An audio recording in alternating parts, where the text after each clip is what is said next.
Opposition कहती है हुकूमत नाअहल है, लेकिन हमने कौम को बहरानों से बचाया। करप्शन के खिलाफ जिद्दोजहद को जहाद समझता हूँ। माफियाज नहीं चाहते मुल्क में कानून की बालादस्ती हो, मुल्क में इंसाफ नहीं होता। इसकी बड़ी वजह करप्शन है। वज़ीर आज़म इमरान खान का इस्लामाबाद में तकरीब से खिताब। कहा पाकिस्तान दुनिया के बहुत से ममालिक से अब भी सस्ता मुल्क है। मिनी बजट में इकोनॉमी को डॉक्यूमेंट करने की कोशिश की गई। लग्जरी अशिया पर टैक्स लगाया है और इस पर लगना भी चाहिए।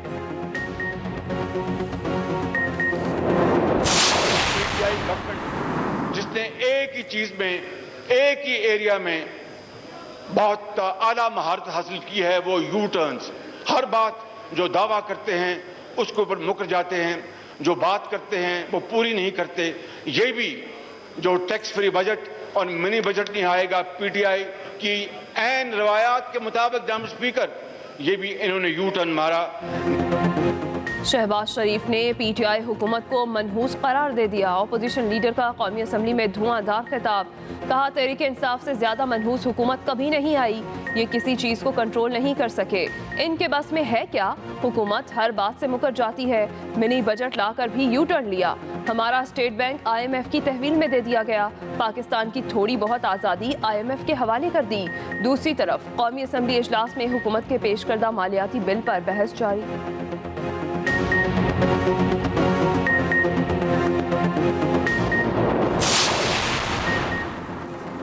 हुकूमत का नवाज शरीफ की वापसी के जामिन शहबाज शरीफ के खिलाफ लाहौर हाई कोर्ट जाने का फैसला। वज़ीर इत्तलात फवाद चौधरी ने कहा शहबाज शरीफ की शख्सी जमानत पर नवाज शरीफ बाहर गए। नवाज शरीफ का बाहर जाना मुकम्मल फ्रॉड था। नवाज शरीफ ने 17 माह से इलाज नहीं कराया। पंजाब हुकूमत ने नवाज शरीफ की सेहत की रिपोर्ट्स मुस्तरद कर दी। फवाद चौधरी ने सानह मरी पर कहा कि 22 सयाहों की अमवात कार्बन मोनोऑक्साइड की वजह से हुई। कोरोना की 5वीं लहर में लॉकडाउन नहीं लगाया जाएगा। मुल्क में तालीमी इदारे भी बंद नहीं किए जाएंगे। नवाज शरीफ की ताहयात नाअहली खत्म करने के लिए दरख्वास्त का इब्तदाई मुसवदा तैयार। दरख्वास्त सुप्रीम कोर्ट बार एसोसिएशन के सदर एहसन भोन के जरिए दायर की जाएगी। ताहयात नाअहली के उसूल का इतलाक सिर्फ इंतखाबी तनाज़ात में इस्तेमाल किया जाए। दरख्वास्त में इस्तदा एहसन भोन कहते हैं नवाज शरीफ की नाअहली खत्म करने की दरख्वास्त अभी तक सुप्रीम कोर्ट में दायर नहीं की गई।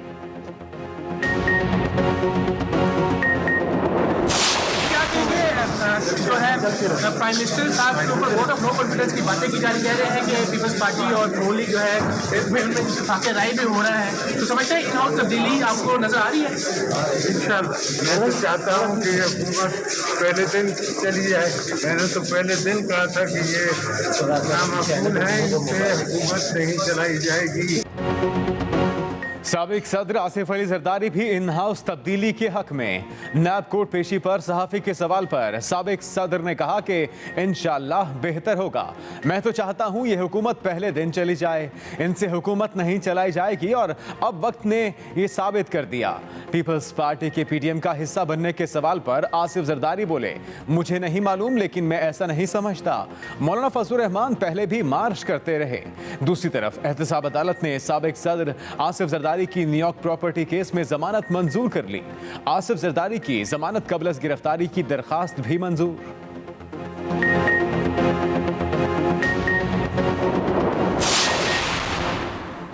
इस्लामाबाद के सेक्टर E11 में लड़के लड़की पर तशद्दुद और ब्लैकमेलिंग का केस। मुतासरा लड़की डिस्ट्रिक्ट कोर्ट में अपने बयान से मुकर गई। कहा पुलिस ने ये सारा मामला खुद बनाया। मैंने किसी मुलजिम को शनाख्त किया, ना ही किसी कागज़ पर दस्तखत किए। पुलिस वाले मुख्तलिफ औकात में सादा कागज़ों पर दस्तखत करवाते, अंगूठे लगवाते रहे। मुतासरा लड़की का बयान पर वकला की मज़ीद जिरह के लिए 18 जनवरी की तारीख मुकर्रर।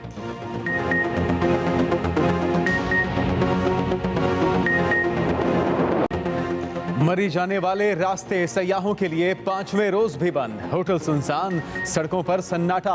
पाक फौज और सिविल इंतजामिया मरी की राब्ता सड़कों से बर्फ हटाने में मसरूफ। राब्ता सड़कों की बंदिश से मकामी अफराद परेशान। कई इलाके अब तक बिजली से महरूम। भारी ट्रांसपोर्ट बंद होने से खाने पीने की अशिया की किल्लत का खदशा। दूसरी जानिब पुलिस ने मरी की सड़कों पर बर्फ से रुकावटें खड़ी करने वाले नामालूम अफराद के खिलाफ मुकदमा दर्ज करके कार्रवाई शुरू कर दी। 5 गाड़ियां छोड़कर पैदल जाने बचाने वाले सयाहों को गाड़ियां वापस लेने में मुश्किलात। चीफ सेक्रेटरी भी आला हुकाम के साथ मरी पहुंच गए।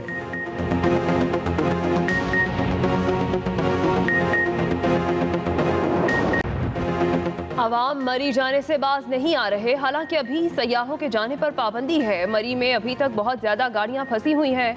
वफाकी वज़ीर दाखिला शेख रशीद कहते हैं आज शाम तक तमाम फंसी हुई गाड़ियां निकाल लेंगे। मरी में जगह छोटी और आबादी बहुत ज़्यादा है। वज़ीर आज़म का कहना है कि हमारा हदफ 13 नए सियाहती मकामात बनाना है। इस बात को फिलफौर अमली सूरत दी जानी चाहिए क्योंकि अकेला मरी इतने सयाहों को नहीं संभाल सकता।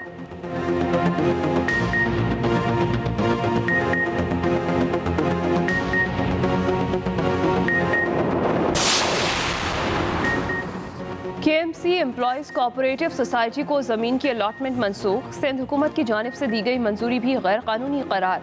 सुप्रीम कोर्ट का एडमिनिस्ट्रेटर KMC को फौरी तौर पर ज़मीन का कब्जा वागुजार कराने का हुक्म। अदालत ने रिमार्क किए हाउसिंग सोसाइटी को ज़मीन देना रफाई मकासद में नहीं आता। KMC ने गटर बागीचा की 200 एकड़ ज़मीन अपने 80% मुलाजमीन को अलॉट की।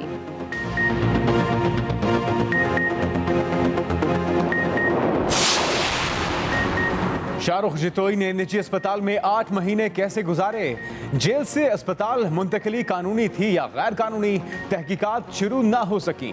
वजीर आला सिंध मुराद अली शाह कहते हैं जिसने भी कैदी की मदद की उसके खिलाफ कार्रवाई होगी। दूसरी जानिब कत्ल के मुजरिम की लंबे अरसे तक निजी अस्पताल में मौजूदगी के मामले ने महकमा दाखिला और महकमा सेहत पर भी संजीदा सवालात उठा दिए। यूरिया खाद की किल्लत। पीपल्स पार्टी का किसानों से इजहार यकजहती के लिए 21 जनवरी से रैलियां निकालने का ऐलान। चेयरमैन बिलावल भुट्टो जरदारी कहते हैं इमरान खान ने ज़राई मुल्क में ज़राअत के शोबे को तबाह करके मुआशी दहशतगर्दी की है। उधर चेयरमैन पीपल्स पार्टी की तमाम अजला में पार्टी रहनुमाओं को हुकूमत के खिलाफ लॉन्ग मार्च की तैयारियों की हिदायत। वज़ीर सिंध सईद गनी कहते हैं पीपल्स पार्टी का मार्च नाअहल हुकूमत के ताबूत में आखिरी कील साबित होगा। शाजिया मरी ने कहा सानिहा मरी के जिम्मेदारान हुक्मरान हैं, बनाई गई कमेटी को मुस्तरद करते हैं।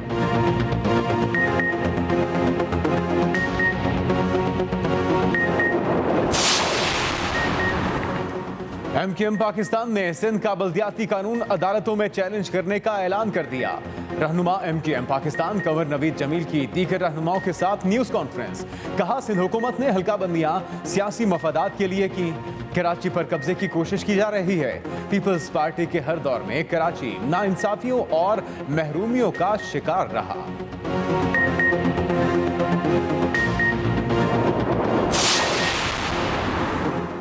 पीपल्स पार्टी के दौर में आवाम को रोटी मिली ना कपड़ा और मकान। घर में बच्चे कब मरना बंद होंगे, पानी कब आएगा? सरबराह पाक सरजमीन पार्टी मुस्तफ़ा कमाल कहते हैं लोकल गवर्नमेंट के तमाम इख्तियारात छीन लिए गए हैं। शहरी इलाकों में पीपल्स पार्टी जो कर रही है उसका फ़ायदा मुल्क दुश्मन उठाएंगे।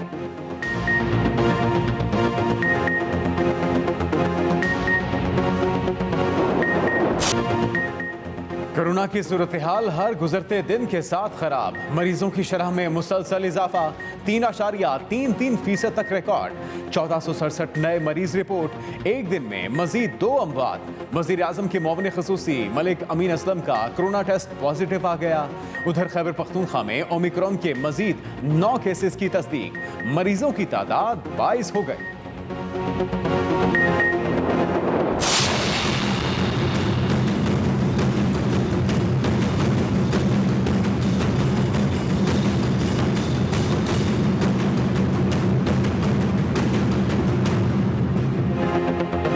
दुनिया फिर कोरोना की लपेट में। अमेरिका में मजीद 5,57,000 नए मरीज। बरतानिया में 1,42,000। इटली में 1 लाख और फ्रांस में 93,000 से ज्यादा नए केसेस सामने आ गए।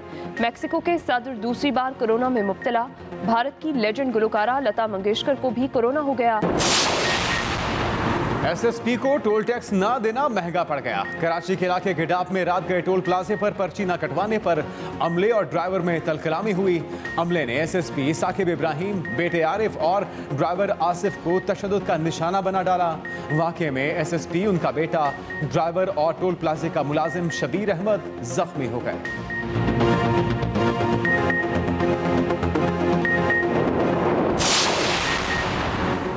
इस्लामाबाद हाई कोर्ट का नेवी गोल्फ कोर्स को आज ही CDA के सपोर्ट करने का हुक्म। वफाकी दारुल-हुकूमत में तजावुजात और कब्जों के खिलाफ केसेस की समाअत चीफ जस्टिस अतर मिनल्ला ने रिमार्क दिए।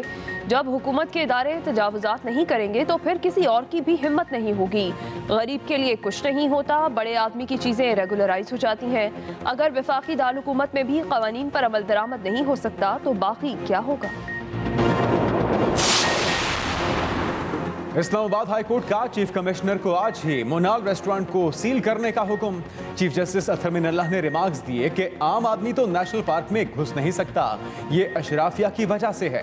गैर कानूनी तामीरात को रेगुलराइज करके नेशनल पार्क को तबाह कर दिया गया। दूसरी तरफ इस्लामाबाद इंतजामिया ने मोनाल रेस्टोरेंट को सील कर दिया।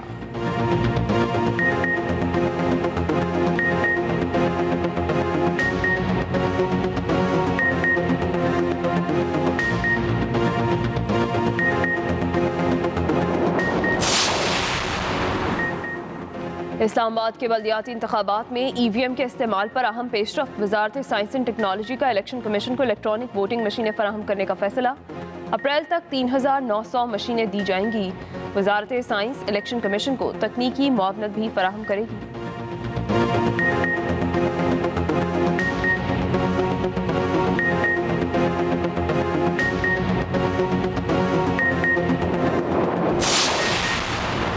लाहौर में फारूक सत्तार की जमाते इस्लामी के मरकज आमद। अमीर जमाते इस्लामी सिराजुल हक से मुलाकात, मुल्की सियासी सूरत हाल पर बातचीत की गई। सिराजुल हक ने कहा कि इंतखाबात में धांधली सियासी करप्शन है, इलेक्शन कमीशन को माली लिहाज से खुद मुख्तार बनाया जाए।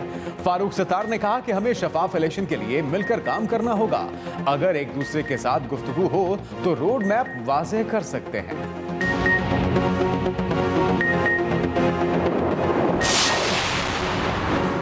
स्पीकर पंजाब असम्बली चौधरी परवेज इलाही से चेयरमैन PAC बलोचिस्तान अख्तर हुसैन लांगू की वफ़द के हमरा असम्बली चैम्बर में मुलाकात। बलोचिस्तान समेत मुल्की सियासी सूरत हाल और सूबों के दरमियान रवाबित मज़ीद मजबूत बनाने के हवाले से तबादला ख्याल किया गया। पंजाब और बलोचिस्तान के दरमियान रवाबित और वफूद के ज़्यादा से ज़्यादा तबादलों पर इत्तेफाक। चौधरी परवेज इलाही ने कहा, पार्लियामेंट की मजबूती में ही अवामी मसाइल का हल मुज़मिर है।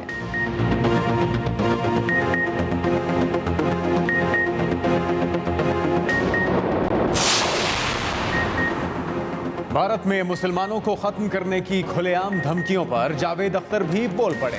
भारतीय वज़ीर आज़म को तनकीद का निशाना बनाते हुए कहा कि करोड़ों मुसलमानों को खत्म करने की खुलेआम धमकियां दी जा रही हैं और मोदी खामोश हैं।